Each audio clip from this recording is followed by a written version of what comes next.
జగన్ ఇంటికే మళ్ళీ గెలవడం చాలా కష్టం. ఆంధ్రప్రదేశ్ లో ఎటువంటి అభివృద్ధి పనులు చేయలేదు, కేవలం వెల్ఫేర్ మాత్రమే చేసి జనాలకు పంచిపెట్టారు.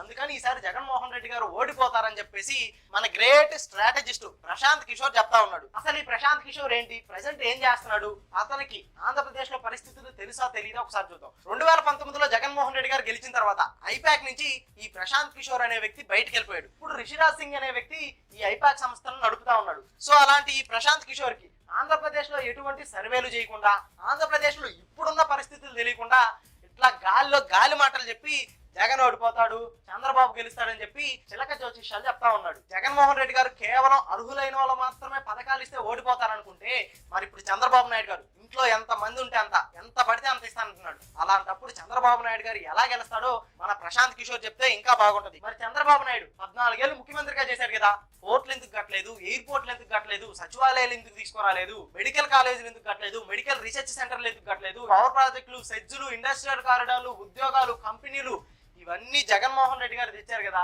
అలాంటప్పుడు జగన్మోహన్ రెడ్డి గారు ఎందుకు ఓడిపోతారు? ఇదే ప్రశాంత్ కిషోర్ అనే వ్యక్తి ఆ బీహార్ లో చీఫ్ మినిస్టర్ ని మీరు పెన్షన్స్ సరిగ్గా ఇవ్వట్లేదు, పెన్షన్స్ పెంచాలి, వెల్ఫేర్ సరిగ్గా ఇవ్వట్లేదు అని ప్రశ్నిస్తా ఉంటాడు.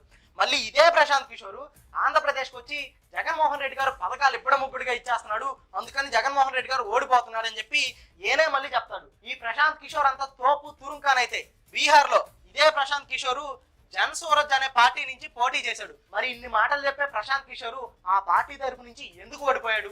అంతేకాకుండా తెలంగాణలో బీఆర్ఎస్ గెలుస్తుందని చెప్పాడు, బీఆర్ఎస్ ఓడిపోయింది. ఛత్తీస్గఢ్ లో ప్రిడిక్ట్ చేశాడు, ఛత్తీస్గఢ్ లో ఓడిపోయింది. రాజస్థాన్ లో చెప్పాడు, రాజస్థాన్ లో ఓడిపోయింది. ఇలా ప్రశాంత్ కిషోర్ ఎక్కడ గెలుస్తుందని చెప్తే అక్కడ ఓడిపోతానే ఉన్నారు. ప్రశాంత్ కిషోర్ మాటల్లో నుంచి ఎవరైనా గెలుస్తారు అని చెప్తే ఇవాళ రోజు వాళ్ళు ఓడిపోతున్నారు అని అర్థం. ఎవరైతే ఓడిపోతున్నారని చెప్పాడో వాళ్ళు గెలుస్తున్నారని అర్థం. ఈ ప్రశాంత్ కిషోర్ అనేవాడు ఒక ఎక్స్పైర్డ్ మెడిసిన్. అసలు ఈ ప్రశాంత్ కిషోర్ కి ఆంధ్రప్రదేశ్ లో గ్రౌండ్ రియాలిటీ తెలీదు, జనాలు ఎవరి వైపు ఉన్నారో తెలీదు, ఎటువంటి సర్వేలు చేయలేదు. ఊరక చిలక జ్యోతిష్యాలు చెప్పుకుంటా ఇలా తప్పుడు మాటలు చెప్పి 4 రూపాయలు దండుకుంటా ఉన్న టీడీపీ దగ్గర నుంచి. ప్రజలారా, ఎలక్షన్స్ వస్తున్నాయి కాబట్టి ఇలాంటి జోకర్ గాళ్ళు, బ్రోకర్ గాళ్ళు రోజుకు ఒకరు వస్తారు. ఇలాంటి వాళ్ళ మాటలు, ఇదిగో ఇలాంటి పేపర్లు, వాటిలో రాసే రాతలు ఎవ్వరూ పట్టించుకోమాకండి. ఇలాంటి పేపర్లు అసలు ఎవరో చూడకండి.